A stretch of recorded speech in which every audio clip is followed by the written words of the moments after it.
साथियों, बहन कुमारी मायावती जी की अभी जनसभा हुई और उस जनसभा में इनेलो का एक नेता हरिजन शब्द का इस्तेमाल कर गया और जैसे ही उसने हरिजन शब्द का इस्तेमाल किया, बहन कुमारी मायावती जी की पुरानी यादें ताजा हो गई। और पुरानी यादें ही ताजा नहीं हुई बल्कि पुराना अंदाज भी बहन कुमारी मायावती के भीतर जाग गया और एकदम माइक पर आकर फटकार लगाते हुए और बिना इस बात की परवाह किए कि हमारा किस पार्टी से गठबंधन है और उसी पार्टी के नेता ने ये शब्द कहे हैं, ये बात मुझे सबसे अच्छी लगी कि उन्होंने किसी भी बात की इस मामले में परवाह नहीं की और अपने समाज का सच्चे अर्थों में मार्गदर्शन किया। यही सामाजिक कार्य होते हैं। इसी को कहते हैं समाज का उत्थान करना, कि जहां मौका मिले वहां चूकना नहीं चाहिए, वहां अपने समाज का मार्गदर्शन करना चाहिए।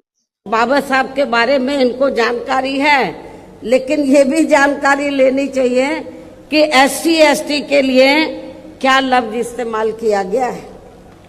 क्योंकि मुझे याद है सन 1977 में जब मैं वकालत की पढ़ाई कर रही थी, LLB फर्स्ट ईयर की स्टूडेंट थी, दिल्ली यूनिवर्सिटी से पढ़ रही थी।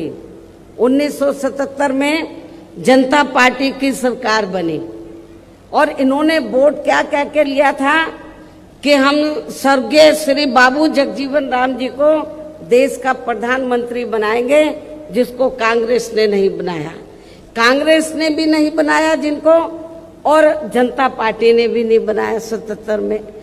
तो दलित वर्ग के लोग, अनुसूचित जाति जनजाति वर्ग के लोग पूरे देश में बहुत नाराज थे, खफा थे। तो उस समय उन्होंने दिल्ली में एक 3 दिन का जाति तोड़ो सम्मेलन रखा और उसमें ऑल इंडिया की तरफ से, तो यूथ की तरफ से, नौजवानों की तरफ से मुझे उन्होंने इनवाइट किया बोलने के लिए। और जब मैं उस सम्मेलन में बोलने के लिए गई तो वहां पर जितने भी जनता पार्टी के नेता थे तो वो बार बार हरिजन हरिजन इस्तेमाल कर रहे थे। तो मैंने उनको कहा कि एक तरफ तो आप जाति तोड़ने की बात कर रहे हैं और दूसरी तरफ आप हरिजन कह रहे हैं। यदि हम इसको पॉजिटिव सेंस में लें तो हम तो हरि का मतलब ईश्वर, हम तो ईश्वर की औलाद होगी, तो बाकी लोग क्या शैतान की औलाद है? ये मैंने 1977 में जब मुझे उन्होंने ऑल इंडिया की तरफ से इनवाइट किया तो ये मैंने वहां पर बोला था। तो उधर ही जो जनता पार्टी के जो नेतागण लोग थे उन्होंने माफी मांगी और कहा कि, मैंने बोला कि आपको सरकार संविधान से चलती है और संविधान के हिसाब से आप लोगों को जो वीकर सेक्शन के लोग हैं तो उनको अनुसूचित जाति जनजाति और अन्य पिछड़ा वर्ग बोलना चाहिए, तो ये ज्यादा बेहतर होगा। उनको रियलाइज करना पड़ा और ये कहना पड़ा कि बहन जी जो बोल रही है वो सही बोल रही है। और इनेलो के नेताओं को नहीं बल्कि पूरे भारत के तमाम लोगों को इस बात को जान लेना चाहिए। जो लोग किन्हीं लोगों को हरिजन कह के पुकारते हैं, हरिजन मतलब हरि माने भगवान ईश्वर और जन माने लोग, यानी कि भगवान यानी ईश्वर के लोग। तो बहन जी ने जो जवाब दिया कि अगर ये लोग हैं हरिजन हैं, ईश्वर के लोग हैं, ईश्वर की संतान हैं, तो तुम क्या शैतान की संतान हो? लॉजिकल बातें हैं। बहुजन समाज के नेता, बहुजन समाज के महापुरुष हमेशा जो भी बात करते हैं उसमें पूरी सच्चाई और ईमानदारी होती है और तर्क होता है। और आज तक जो है इतिहास गवाह है, सच्चाई के सामने झूठ के पास अधिक तर्क मौजूद नहीं रहे हैं। कुछ समय के लिए झूठ अपना आवरण पैदा करता है। तो सत्य ये है कि भारत में जो भी लोग मनुष्य के रूप में जन्मे हैं वे मनुष्य हैं, इंसान हैं। ना तो वे ब्राह्मण हैं, ना बनिए हैं, ना जाट हैं, ना गुजर हैं, ना चमार हैं, ना भंगी हैं, ना हरिजन हैं, ना दलित हैं। ऐसा कोई भी शब्द जो है, कोई भी व्यक्ति अगर किसी के लिए भी इस्तेमाल करता है तो पहली बात तो वो असत्य बोल रहा है, झूठ बोल रहा है। इस बात को हमें समझना चाहिए, यानी कि वो झूठा आवरण पैदा करने का प्रयास कर रहा है और इस बात की पूरी पूरी संभावना है कि उसको अपने झूठ के लिए कहीं पर भी अपमानित होना पड़ सकता है। जैसे ही उस झूठ का कहीं पर भी रहस्य उद्घाटन होगा, उसके बारे में पता लगेगा, तो निश्चित तौर पर उसको अपमानित होना ही पड़ेगा। तो यदि कोई भी व्यक्ति अपने आप को अपमानित नहीं करवाना चाहता है, अपना सम्मान चाहता है, तो इन शब्दों के इस्तेमाल से बचना चाहिए। कोई व्यक्ति अपने आप को ब्राह्मण कहे, अपमानित होने वाला है। कोई व्यक्ति दूसरे को ब्राह्मण कहे, अपमानित होने वाला है। कोई व्यक्ति अपने आप को चमार कहे, भंगी कहे, या दूसरे को चमार कहे, भंगी कहे, ये दोनों ही लोग अपमानित होने वाले हैं, क्योंकि दोनों ही झूठ बोल रहे हैं। जब तक यह आवरण बना रहता है तब तक तो उसको बड़ा मजा आता है, आनंद आता है, आहा मैं ब्राह्मण, ओहो मैं सबसे ऊंचा। लेकिन जब उसका सच से सामना होता है, धराशायी हो जाता है। तो इसलिए साथियों, जितना जल्दी हो सके, इतना अपमान ब्राह्मण समाज ने झेला है और झेलने वाला है। जब तक ये बात समझ में नहीं आएगी, जब तक झेलता रहेगा। चलिए, ब्राह्मण तो झेल रहा है, लेकिन जाटों को क्या हुआ? जाटों को किस बात का अहंकार है? क्या जाट हिंदुओं में सर्वश्रेष्ठ हैं? बिल्कुल भी नहीं है। कौन से पायदान पर आते हैं? उनसे ऊपर कौन कौन है? सबसे ऊपर तो ब्राह्मण है, फिर क्षत्रिय हैं, फिर वैश्य हैं और फिर शूद्र हैं, क्योंकि ओबीसी है ना। जाट, गुर्जर, ये सभी ओबीसी हैं। ओबीसी हैं तो क्षत्रिय तो हो नहीं सकते। अपने आप को कई बार दावा करते हैं कि हम क्षत्रिय हैं, क्षत्रिय हैं। आपके दावा करने से नहीं, यादव लोग भी अपने आप को क्षत्रिय मानते हैं। बहुत सारे वीडियो यूट्यूब पर पड़े हुए, देख लीजिएगा किस तरह से दावा करते हैं कि क्षत्रिय हैं। लेकिन सारा क्षत्रियपन योगी आदित्यनाथ ने निकाल कर रख दिया। जैसे ही अखिलेश जी सीएम की कुर्सी से उतरे और जब योगी जी सीएम कुर्सी पर बैठने वाले, तो उससे बैठने से पहले उसे गोमूत्र, गंगा जल, पता नहीं किस किस चीज से धुलवा डाला, केवल इसलिए कि एक शूद्र इस पर बैठा था। अगर यादव लोग क्षत्रिय होते तो वो जो कुर्सी है या जो सीएम परिसर है, उसकी गंगा जल से शुद्धता नहीं होती। और गंगा जल का इस्तेमाल वहीं होता है जहां पे शुद्ध करना होता है। अभी भी पीछे एक कांग्रेस की जो मेयर है, वो जब बीजेपी में शामिल हुई तो एक मूर्ख व्यक्ति ने गंगा जल लेकर उसको शुद्ध किया कि ये जो है वहां भ्रष्टाचार करके आई है, इसको शुद्ध करना है। गंगा जल से जो है लोगों को शुद्ध करने की जो टेक्निक है, वो हिंदुओं में, ब्राह्मणों के पास है, पुजारियों के पास है। लेकिन उनके पास ऐसी कोई टेक्निक नहीं है कि इसी गंगा जल का इस्तेमाल करके या गोमूत्र का छिड़काव का इस्तेमाल करके किसी शूद्र को भी ब्राह्मण बना दो। ऐसी कोई टेक्निक नहीं है। वो अपवित्र है, वो नीच है, वो नीच ही रहेगा, क्योंकि स्वार्थ वाली बात है। तो मैं जो आप लोगों से जो चर्चा कर रहा हूं, डिस्कशन कर रहा हूं, ये दिमाग को खोलने के लिए कर रहा हूं।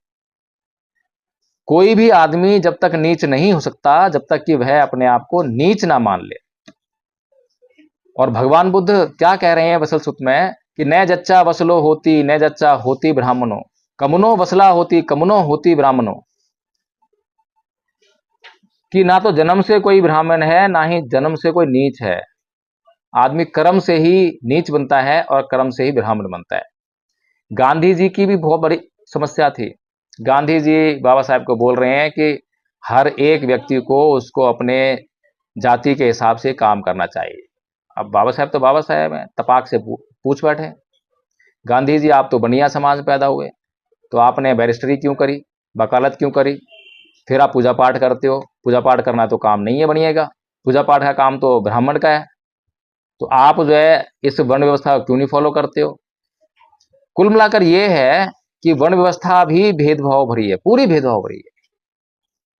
ऊपर के तीनों वर्णों को पूरी आजादी है कि वो कोई भी काम करें, इंटरचेंज कर सकते हैं, एक दूसरे का काम कर सकते हैं।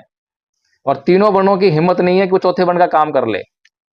लेकिन चौथे वर्ण को इस बात का प्रतिबंध है कि किसी भी सूरत में वो इन तीनों वर्णों के काम को नहीं करेगा। वाह भाई वाह, मतलब कैसी व्यवस्था है। इसे नीच व्यवस्था ना कहें तो और क्या कहें, इसे नीच धर्म ना कहें तो क्या कहें। अभी पीछे कुमारी शैलजा जी को हुड्डा जी के समर्थक ने चमार कह के संबोधित किया, तब भी मैंने एक वीडियो बनाया था और तब भी आपको यह बताने का प्रयास किया था कि हुड्डा जी आज जो है अगर राज्य स्तर पर भी राजनीति कर रहे हैं तो उनका फर्ज बनता है कि अपने जाट समाज में जाकर वे उसको कैटराइज करें, उसको संगठित करें, समझाएं कि जातिवाद से ऊपर उठें। वो खुद शूद्र हैं, खुद नीच हैं, और खुद हिंदू हैं तो नीच बनना ही पड़ेगा। जब तक हिंदू हैं तो शूद्र हैं, और शूद्र हैं तो नीच हैं, और खुद नीच हैं तो दूसरे को नीच कहने का क्या अधिकार है। अगर आप ऊंचे होते तब तो किसी को नीच कहने का तुम्हें अधिकार हो भी सकता है, मान लेते हैं, लेकिन खुद नीच होकर दूसरे को नीच कह रहे हो, समझ से बाहर बात है। हुड्डा साहब ने कभी कैंपेन नहीं चलाया, क्यों चलाएंगे कैंपेन? क्योंकि सारा जाट समाज तो जातिवादी है, जाट समाज को जातिवाद से फुर्सत नहीं है। तो अगर कैंपेन चलाने निकले तो होगी राजनीति, फिर तो राजनीति नहीं कर पाएंगे। इसलिए राजनीति का तकाजा है, जैसा जाट समाज चाहता है वैसा ही बोलते जाओ, वैसा करते जाओ, उनको सुनते जाओ बस। इसीलिए उस समर्थक को ना तो पार्टी से निकाला होगा, ना उसके खिलाफ कोई कड़ा एक्शन लिया होगा, कुछ नहीं हुआ। गलती उस समर्थक की नहीं है, गलती हुड्डा जी की भी नहीं है, गलती राहुल गांधी की भी नहीं है, गलती कुमारी शैलजा की है। चुप्पी लगाना जो है गलती होती है, बहुत बड़ा अपराध है। बाबा साहब कहते थे कि अत्याचार को करने वाले से अधिक गुनहगार अत्याचार को सहने वाला है। बहन जी ने तो नहीं सहा, इतने बड़े मंच पर लाखों की भीड़ में तुरंत से जवाब दिया कि सुनो भाई, तुमने अभी हरिजन कहा है, किसको कहा है हरिजन? अगर ये लोग हरिजन हैं तो तुम क्या शैतान की औलाद हो?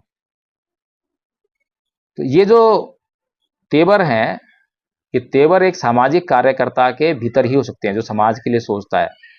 लेकिन जो अपने लिए सोचता है वो ना तो अपनी इज्जत बचा पाता है, ना ही समाज की इज्जत बचा पाता है। और जो अपने लिए सोचते हैं वो अपनी भी इज्जत को डुबोते हैं और समाज की तो बेकदरी करवाते ही है। तो इसलिए साथियों, इस वीडियो के माध्यम से मैं यही कहना चाहता हूं कि हमारी इज्जत हमारे हाथ में है, और ये जातिवादी जो मानसिकता है ये हमारा तब तक नुकसान कर रही है जब तक कि हम इस जाति व्यवस्था का अंग हैं। बाबा साहेब ने हमें अच्छा मार्ग दिखाया है, बौद्ध धर्म का मार्ग। वो इसीलिए दिखाया है कि हम इस व्यवस्था से हट जाएं, इस व्यवस्था में बिल्कुल यकीन ना करें, और हम केवल इंसान हैं, इंसान होने में गर्व महसूस करें। इंसान होने के अलावा अगर किन्हीं भी चीज़ों में अगर गर्व महसूस करोगे तो वो असत्य हो जाएगा, और असत्य का जो है पर्दाफाश होता ही है। और जिस दिन असत्य का पर्दाफाश होगा उस दिन जो है हमें नजरें झुकानी ही पड़ेंगी। तो साथियों,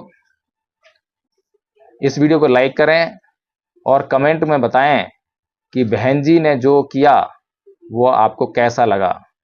क्या बहन जी का गठबंधन के दौरान, गठबंधन के मंच से इस प्रकार की बातें करना राजनीतिक रूप से सही है या गलत है? इस वीडियो को शेयर करना बिल्कुल ना भूलें। जय भीम, नमो बुद्धाय।